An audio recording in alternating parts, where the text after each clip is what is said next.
Salut les marques, salut les smarts et bienvenue dans Catch Up, votre podcast qui résume et analyse tous les shows de la WWE. Et je suis Giscal, bienvenue dans le Catch Up Express du SmackDown du 4 avril 2025, diffusé depuis Chicago à l'Allstate Arena dans l'Illinois, avec un show super solide cette semaine. On va parler de plein de choses. On va parler de Punk. CM Punk, évidemment, le natif, le régional de l'étape, qui encaisse sa faveur auprès du Tribal Chief Roman Reigns, enfin auprès de Paul Heyman plus précisément. Les débuts très attendus de Rey Fénix. Un segment peut-être un peu trop piquant entre Charlotte Flair et Tiffany Stratton, et un Last Man Standing match brutal, démentiel, chaotique entre Jacob Fatu et Braun Strowman pour la place de number one contender au titre US. Allez, c'est parti. Mais avant ça, petite auto-promo. N'oubliez pas, chers amis, si vous nous suivez, si vous nous écoutez, si vous nous regardez sur YouTube, eh bien, n'hésitez pas à activer la petite cloche, à vous abonner, à liker ce podcast, à commenter. On se fera un plaisir, évidemment, de débattre avec vous. Vous trouverez d'ailleurs également le lien de notre Discord dans la description de cette vidéo. Et si vous nous suivez sur toutes les bonnes crèmeries de podcast, Ocha, PodCloud, Spotify, également le lien du Discord sera dans la description. N'hésitez pas là aussi à liker et à nous aider pour le référencement. Ceci étant dit, on est parti sur ce SmackDown du 4 avril et on va démarrer par le plat de résistance, la faveur de CM Punk. Ça y est, CM Punk l'avait annoncé, il va encaisser sa faveur cette semaine. Il a choisi, évidemment, nul autre endroit que Chicago.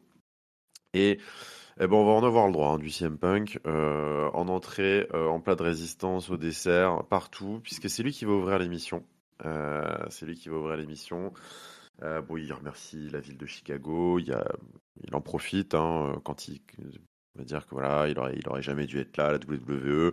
Il retrace un petit peu son parcours et puis voilà, vous vous rendez compte, voilà, j'aurais jamais dû être là, j'aurais même pas dû être né j'aurais jamais dû durer dans ce business et puis me voilà en main event de WrestleMania, c'est fantastique. Paul Heyman qui l'interrompt parce qu'il est très très très voilà, il en a un petit peu marre de se faire tirer les oreilles par Roman Reigns et Paul Heyman, donc il vient l'interrompre pour lui demander bon écoute, si tu pouvais nous dire ce qu'était ta faveur, puisque de toute façon ce sera oui. Donc te tracasse pas, juste dis-moi qu'on passe à autre chose parce que moi là Roman Reigns il en peut plus. Donc voilà. Et Punk qui décide de faire monter un petit peu la sauce puisqu'il dit non mais en fait c'est certes mais ça concerne un petit peu ton tribal chief, donc j'ai envie de voir sa réaction quand je vais lui annoncer, donc tu me diras quand il sera arrivé parce qu'il n'est pas encore là et on verra ça un peu plus tard. L'émission avance, on a un petit fausse arrivée de Roman Reigns puisque c'est Seth Rollins qui arrive. Paul Heyman pense accueillir son tribal chief, c'est pas lui, Seth Rollins qui en profite pour taunter un petit peu Paul Heyman.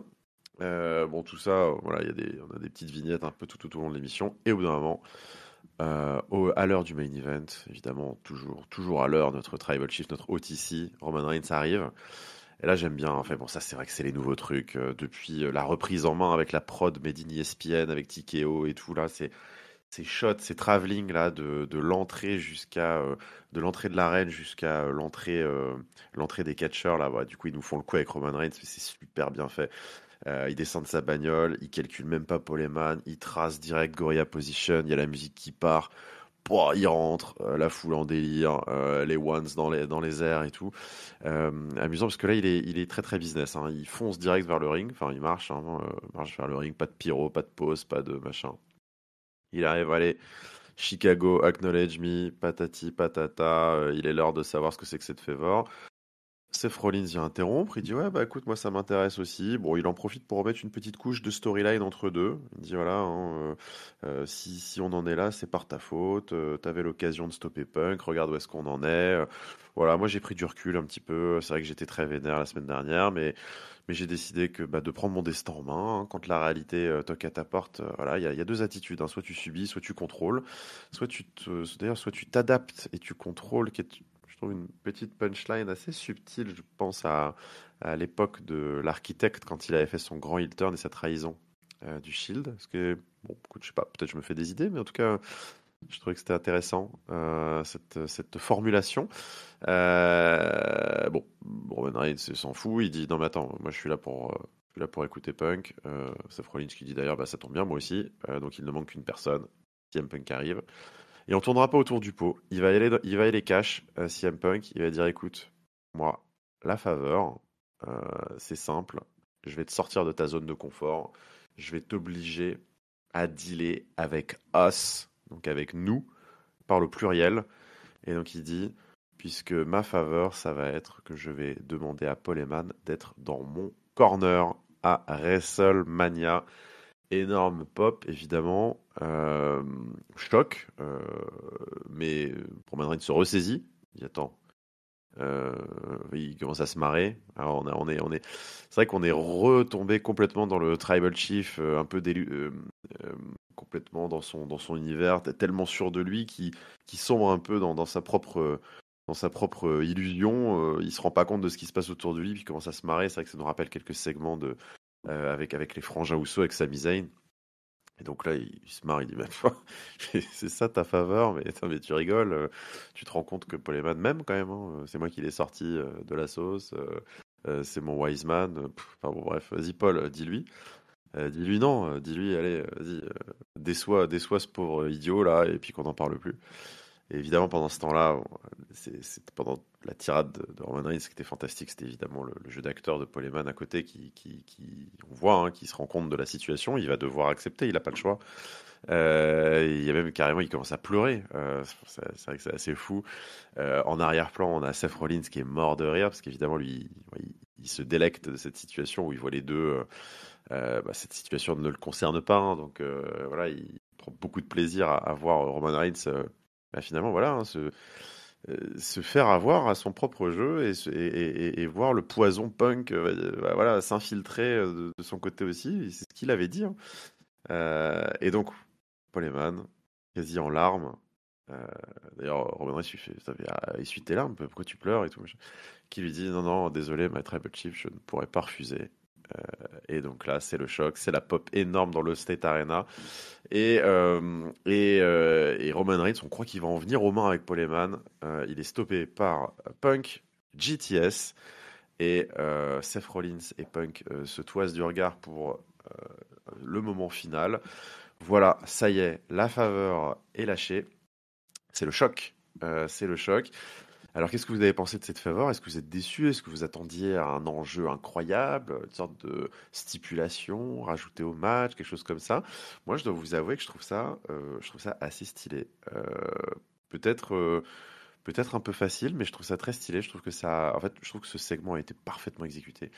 Euh, de tout, des quatre personnes, hein. Je trouve qu'il y a une couche de psychologie qui s'est rajoutée aux trois personnages, avec bah voilà, ce Roman Reigns là qui d'un seul coup se rend compte de la véracité du discours de Seth Rollins depuis plusieurs semaines, attention, hein, toi tu vis toujours en marge de la réalité, mais dès que la réalité toque à ta porte, bah tu te prends des douilles et puis bah voilà, là il est en train de se rendre compte qu'en fait bah voilà, ses amis sont peut-être pas en tout cas, il y a son wise man, il va devoir batailler pour. Il est pas tant en suprématie, en contrôle total, pas du tout, du tout. Lui qui pensait, voilà, offrir le main event aux deux autres, surfer, on va dire, et vraiment surfer jusqu'à la victoire sans problème. Seth Rollins, bah forcément, voilà, ça légitime quand même pas mal aussi sa position. Je trouve que c'est assez intéressant ce rôle de poil à gratter. Et puis il y a le côté, voilà, CM Punk, par contre, on y va à fond là sur ce personnage bah, qui en appelle du début à la fin du show, hein, qui en appelle à toute son histoire, à sa carrière, à son parcours, comme quoi il devrait pas être là. Que finalement, bah, ça y est, il y arrive, et pour y arriver, en plus, il va retrouver son copain de toujours, son compagnon, Paul Heyman, qui était, ouais, c'était un Paul Heyman guy à la base, hein, c'est le OG, clairement. Évidemment, sur Internet, les gens ne se sont pas privés pour les clips vidéo du fameux segment d'il y a maintenant bien, quoi, et 13, 12, 13, 14 ans peut-être, je sais plus, j'ai plus le segment en tête, mais à Raw où Paul Heyman disait à CM Punk à l'époque, il dit Tu sais, quand tu main eventeras à WrestleMania, hein, pas si tu main eventeras, quand tu main eventeras à WrestleMania, je serai à tes côtés. Je walk down the ramp with you. Je descendrai Et donc, bon, c'est sûr que c'est du foreshadowing un petit peu forcé, parce que, bon, évidemment, il y a 15 ans, ils en savaient rien, mais bon, c'est évidemment fantastique, et je pense qu'ils s'en resserviront d'ailleurs. Donc voilà, moi écoutez, j'ai beaucoup aimé, je trouve que ça ajoute une certaine complexité psychologique et un enjeu beaucoup plus naturel que de coller un title shot ou un truc comme ça par-dessus. Je trouve que c'est très bien. Euh, et maintenant, voilà, est-ce que le diable est-il dans les détails? Est-ce que Seth Rollins a lui un plan derrière la tête aussi? Voilà, moi je pense qu'il y a peut-être une petite carte à jouer là-dessus aussi. Donc on va voir, ça va être très intéressant. On continue. Et qu'est-ce qui s'est passé d'autre ce soir? Il y a eu les grands débuts de Rey Fénix. Rey Fénix, donc le frère de Penta, des Lucha Brothers. Bon, un mec que je connaissais pas du tout, hein. Je vais être très franc, je crois que je l'ai déjà dit la semaine dernière. Je le découvre, et écoutez, ma foi, je découvre un luchador costaud, très costaud, super rapide, super fluide. Le match a été, a été très très sympa. C'est pas forcément ma super cam, hein, très clairement. C'est un peu trop de galipettes et tout à mon goût, mais il y a eu quand même quelques séquences assez dingos, et des moves assez fous, et notamment avec ce finisher euh, Mexican Muscle Buster de Rey Fénix, qui affrontait d'ailleurs, je ne l'ai pas dit, ce soir Nathan Fraser, une one half des champions par équipe de NXT, un Anglais qui était d'ailleurs, bah, écoute, en showcase à SmackDown, lui aussi. Voilà, il a une petite opportunité de venir toquer à la porte du main roster, et je trouvais que c'était pas mal. Donc voilà, écoute, une entrée en matière impressionnante, clairement en mode showcase, hein, justement, je répète ce mot. Voilà, on venait montrer un petit peu ce qu'il avait dans le ventre, le luchador. Alors ça faisait quand même même son entrée et la façon dont il a été présenté et mis en avant faisait quand même très très très miroir avec Penta. Enfin, c'est vrai que on a un peu le même style d'entrée, dans le noir, et puis paf, d'un seul coup le titre qui s'allume, les pyros un petit peu fontaine de feux d'artifice derrière lui. Enfin, c'est quand même je trouve une présentation qui est très proche. Et puis cette victoire, voilà, très flamboyante, et cette promo derrière au micro, en mode merci à tous, je suis WWE Animo, c'est fantastique, j'ai accompli mon rêve et tout. On est vraiment sur deux trajectoires totalement miroirs. On verra si c'est quelque chose à suivre. Est-ce que ça va servir pour plus tard quand ils auront une réunion inévitable? Écoutez, voilà, en tout cas, c'est vrai que c'est le petit truc assez rigolo de ces débuts, c'est qu'on avait vraiment l'impression de voir un copier-coller de Penta. Mais clairement plus rapide, plus virevoltant, plus lucha, quoi. Et d'ailleurs, on a eu un petit teasing sans doute, devrait-il affronter la semaine prochaine Berto de Legado del Fantasma, avec un Santos Escobar qui a posé ses yeux sur lui, et qui semble intéressé par le profil. Voilà. Troisième gros segment de la soirée, c'est la promo qui aura sans doute fait le buzz cette semaine sur Internet. Promo entre Charlotte Flair et Tiffany Stratton. Ça y est, face à face dans le ring, médiateur Wade Barrett, promo face-to-face. Ça y est, pour planter, hein, vraiment le dernier clou de cette rivalité. Il y a eu des promos, il y a eu des interviews backstage, à toi, à moi, des petits segments vidéo, en interview en one-to-one. Il y a eu interview par satellite, là, avec écran splitté. Là, ça y est, elles étaient dans le ring. Et déjà, le premier truc qu'on peut dire, c'est que Chicago a mangé tout cru Charlotte Flair. Ah, ils n'étaient pas du tout, du tout du côté de Charlotte Flair. Tiffany a été voilà, rincée de pop, absolument ultra over, tandis que Charlotte a eu des huées dignes de Vicky Guerrero OG, assez hallucinant. Elle pouvait pas en placer une. C'est-à-dire qu'à mi-promo, elle s'est carrément arrêtée. Elle a dit, écoutez, c'est une scène assez hallucinante. C'est-à-dire qu'elle pouvait tellement pas en placer une qu'au lieu d'essayer de jouer avec le public et de peut-être, pourquoi pas, assumer complètement, hein, vas-y, allez, vous vous foutez de moi, bah, je vais me foutre de vous. à la matière d'un, je sais pas, un Logan Paul ou autre qui n'hésite pas parfois à faire une pause quand ils peuvent plus en placer une et puis voilà, aller tracher les mecs du premier rang. Non, non, non, là, elle s'est arrêtée, elle a dit, bah écoute, ok. Non, il y a même un moment, elle a dit, Chicago, de toute façon, qu'est-ce que vous voulez que je dise? C'est fait encore plus suer. Et puis au bout d'un moment, elle a dit, bon écoute, ok, j'arrête là, Tiffy, tu auras le dernier mot, vas-y, je te laisse le dernier mot. Incroyable. Donc Tiffany a déroulé en fait pendant tout le segment. Elle a déroulé ses punchlines. Elle était là, voilà. Bon, je vais pas vous refaire toutes les punchlines, hein, mais globalement, c'était du très convenu, hein. Tiffany lui a dit, je crois, à un moment, qu'est-ce que tu faisais à 25 ans? Je crois que tu voulais être joueuse de volleyball professionnelle et tu picolais dans la cave de ton père, je sais pas quoi. Moi, regarde, à 25 ans, je rentre dans le main event de WrestleMania en tant que championne WWE. Bon, pas mal, ok. Euh, Au final, Charlotte, bah, elle n'a pas pu remplacer beaucoup. Et ça se terminera sur ce qui a fait polémique, puisque on est allé dans le perso, puisque Tiffany a terminé en disant, ouais, de toute façon, quand la poussière sera retombée, hein, when all will be set and done, et que le match sera terminé à WrestleMania et que je t'aurai battu, eh ben, tu finiras, tu seras comme dans la vraie vie, comme dans la vie privée, tu seras seul. Alors, évidemment, référence à son récent divorce avec Andrade, il me semble. Et Tiffy ne s'arrête pas là, puisque Tiffany va carrément dire what's the record? Je crois, c'est quoi d'ailleurs ton score, hein, en termes de divorce, enfin en termes de mariage, hein, 0 et 3, donc sous-entendu 3 mariages, 3 divorces. Elle lâche un petit wouh et elle sort tout de suite du ring. Ce qui est assez surprenant comme fin de segment, clairement. Charlotte qui immédiatement reprend le micro et elle fait oui, c'est pour ça que Ludwig Kaiser est dans mes DM, hein. Enfin, genre, sous-entendu, m'envoie des messages privés sur Insta. Pas du tout relevé par le public d'ailleurs, parce que le public est encore en feu avec le départ de Tiffany. Ils ont même lancé la musique tout de suite et tout. C'est vrai que cette fin de segment est assez étrange. Voilà, moi je suis absolument pas un partisan du work, enfin du work, pardon, du shoot de Tiffany, parce que déjà, on va pas se mentir, hein, c'est une rookie. Euh, la nana, elle a 25 ans, elle est face à Charlotte Flair.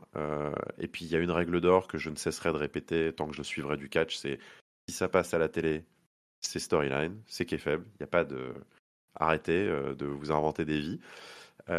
Mais c'est vrai que cette fin de segment est un peu chaotique. En tout cas, s'ils avaient voulu faire comme si c'était un shoot, je pense qu'ils n'auraient pas pu mieux faire.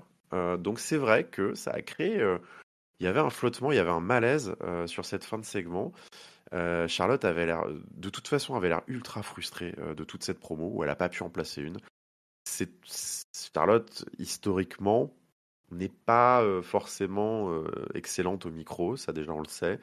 Elle a toujours eu historiquement aussi du mal avec les foules qui la chahutaient. Tiffany d'ailleurs lui a dit, hein, ton plus grand ennemi, d'ailleurs, je crois, c'est pas moi, ça restera et ça sera toujours le public. Ce qui était d'ailleurs une punchline assez bien, je trouve assez bien sentie. Euh, donc, elle est toujours en difficulté dans ces situations-là, ce qui est fou d'ailleurs pour une nana de son expérience. Mais là, elle a été particulièrement en difficulté. Et cette fin de segment avec ce petit one-two punch là, très perso dans les dents, sur lequel on a eu l'impression qu'elle voulait tout de suite, Charlotte, lui mettre un petit un petit clapback, pardon, dans la tête, mais raté. Ouais, bizarre, bizarre. Alors après, voilà, bon, et les dirt sheets qui s'en sont mêlés parce que forcément, ils ont dit bah oui, c'était complètement off script. Alors, autre argument, c'est vrai que sur les chaînes de la WWE, les segments ont été coupés de ce final, de ces derniers commentaires, ce qui apporte de l'eau au moulin voilà, de ceux qui voudraient croire que c'est un shoot. Bon, moi, j'y crois pas trop. Par contre, c'est vrai que c'était intriguant, cette fin. Et ce title match qui ne m'enflammait pas, bah écoutez, parfois il en faut pas beaucoup. Euh, voilà, même quand bien même ça repose sur pas grand-chose et sur cette once de buzz internet, je trouve que bah, ça nous a quand même donné un peu de piquant et de se dire, ok, là, je me dis, elles ont vraiment envie de se foutre sur la tronche. J'ai potentiellement envie de savoir un petit peu quels vont être les derniers petits échanges suite à cet énorme clash jusqu'à WrestleMania. Donc, bah, de fait, j'ai un petit peu envie d'en savoir plus. En tout cas, j'ai envie d'en savoir beaucoup plus que la semaine dernière. Et ça, c'est une victoire pour moi. Allez, quatrième segment et pas des moindres que je voulais traiter avec vous aujourd'hui, c'est le Last Man Standing match incroyable entre Jacob Fatu et Braun Strowman. D'ailleurs, j'en profite puisque c'est la bonne occasion, parce que j'ai trouvé que l'annonce du Last Man Standing match, enfin l'annonce dans le ring de Mike Nash, le nouveau ring announcer de SmackDown, était juste mais ultra stylé, et ça me permet de justement d'en profiter pour faire un petit pas de côté et de parler de Mark Nash, qui je trouve a pris ses marques maintenant d'une force. Je le trouve fantastique, et je ne pensais pas dire ça aussi vite, mais peut-être que la WWE a trouvé son successeur à Samantha Irvin, ce qui était quand même pas une mince affaire, parce que moi je trouve que ce qu'elle faisait, c'était absolument exceptionnel. Mark Nash, il me fait vibrer. Ah, il me met la chair de poule là quand il a envoyé le Last Man Standing, qu'il a énoncé la stipulation, les règles de la stipulation et les participants. Pouah. Et puis même toute la soirée, dès qu'il annonce quelqu'un, ouais, je trouve qu'il y a vraiment quelque chose. Et puis, tu sais, il est avec ses petites cartes, c'est un peu old school, il lit sur ses petites cartes et tout. Je trouve qu'il y a un côté un peu vintage, un peu annonceur de boxe, un peu buffer, là, grand annonceur de Vegas et aux États-Unis des sports de combat. Ouais, voilà, bon, bref, voilà, on n'est pas là pour parler de Mark Nash, mais voilà, en tout cas, j'ai beaucoup kiffé ce qu'il a fait ce soir et de manière générale. Et le Last Man Standing match, ouah, monstrueux. Alors, dur parce que coupé par 2 énormes coupures pub, ça c'était un peu relou, mais parce qu'ils se sont envoyés dans la tronche les deux. Ouais, moi je trouvais qu'il était magnifique. Chicago en a eu pour son argent, grosse. Ça ils ont combattu partout. Il y a eu des superplexes de folie sur des tables, dans les gradins et tout. Incroyable, et le match se terminera sur une victoire évidemment de Jacob Fatu avec une hip attack, enfin il a foncé sur Braun Strowman, qui était adossé à une table, pardon, dans le coin du ring. Et donc évidemment, voilà, il fonce dans Braun Strowman, la table explose, les deux hommes sont au sol, et finalement c'est Jacob Fatu qui réussira à battre le compte de 10. Et donc la victoire, il affrontera donc LA Knight pour le titre US à WrestleMania, dans un match, surprenant, ce 1v1. Finalement, on part sur un 1v1 Jacob Fatu pour le titre US, mais ouais, ça promet d'être assez violent, ça promet d'être assez intense, et Jacob Fatu continue sa trajectoire stratosphérique là, cette étoile filante là, et qui est déjà dans un match pour le titre à WrestleMania. Ça va très très vite, mais c'est sans surprise, hein, vu le pédigré du mec, qui ne fait que crever l'écran depuis maintenant plusieurs mois. Allez, on termine ce SmackDown avec notre désormais traditionnel rapid fire de tout ce qui s'est passé lors de l'émission en vrac. Les Motor City Machine Gun ont battu DIY et deviennent challenger au titre par équipe. Ils affronteront les Street Profits à WrestleMania, si je ne dis pas de bêtises. Pas mal de matchs annoncés pour WrestleMania, puisque nous avons eu également Naomi qui a battu Bifab dans un match, je vous avoue, je n'ai même pas regardé. Et juste après, Jade Cargill est arrivée comme une superstar. Moi, je trouve qu'à chaque fois qu'elle débarque, elle crève l'écran. C'est assez impressionnant. Une sorte de charisme naturel, je ne peux pas vous expliquer. Ça s'est bastonné dur. Nick Aldis est lui arrivé et il a dit bon, écoutez, j'en ai marre de votre bordel. Naomi, Jade Cargill, WrestleMania. Ok, deuxième match de bouquet. Et par contre, il y a un match qui est débooké, lui, si ça se dit, puisque Kevin Owens est venu nous annoncer dans un moment assez émouvant, qui est dur pour un personnage qui jouait, enfin, vu le personnage de Hill qui jouait depuis maintenant plusieurs semaines. C'est vrai que de devoir briser un petit peu comme ça le kayfabe et de parler du cœur comme ça, c'est pas simple, mais je trouve que le public de Chicago a été très à l'écoute, et c'était un moment forcément assez émouvant. Mais donc il est venu annoncer que voilà, une grave blessure au cou, qu'il allait devoir être opéré, qu'il savait pas quand est-ce qu'il reviendrait, donc très très dur. Randy Orton est venu, euh, est venu le croiser dans l'allée. Bon, on les a vus s'échanger des petits mots. C'est vrai que parfois, il faut savoir mettre entre parenthèses les storylines, quand bien même elles sont ultra intenses, et que c'est difficile de suspendre. Voilà, enfin, là, pour le coup, c'est pas suspendre sa crédulité, mais vous avez compris. Mais donc voilà. Et Randy Orton, du coup, Nick Aldis annonce à Randy Orton, du coup, qu'il a plus de match, et il place un RKO à Nick Aldis. Intéressant. Nick Aldis, Randy Orton à WrestleMania, on ne sait pas. Peut-être.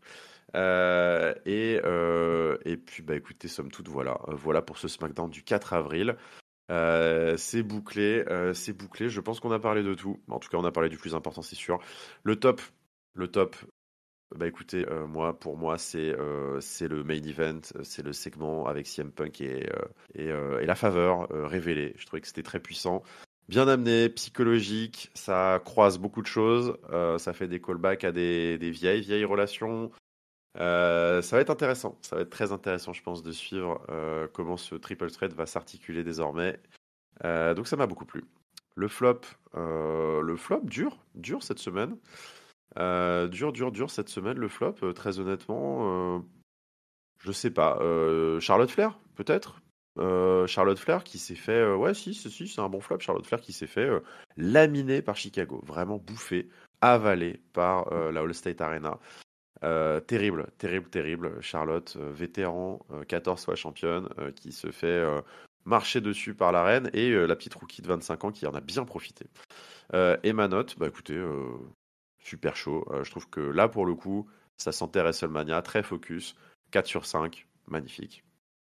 Sur ce, chers auditeurs, et ben voilà pour ce SmackDown du 4 avril à Chicago à l'Allstate Arena. C'était le Catch-up Express. C'était Giscal. Et puis bah, je vous souhaite à toutes et à tous une très bonne semaine pleine de catch. Allez, ciao, ciao tout le monde.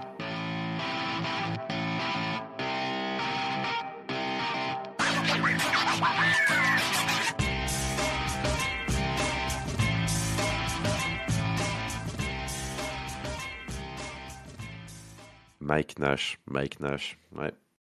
Très beau successeur, Mike Nash. Ouais. Je serais pas surpris de le voir avoir un rôle à WrestleMania, lui, hein.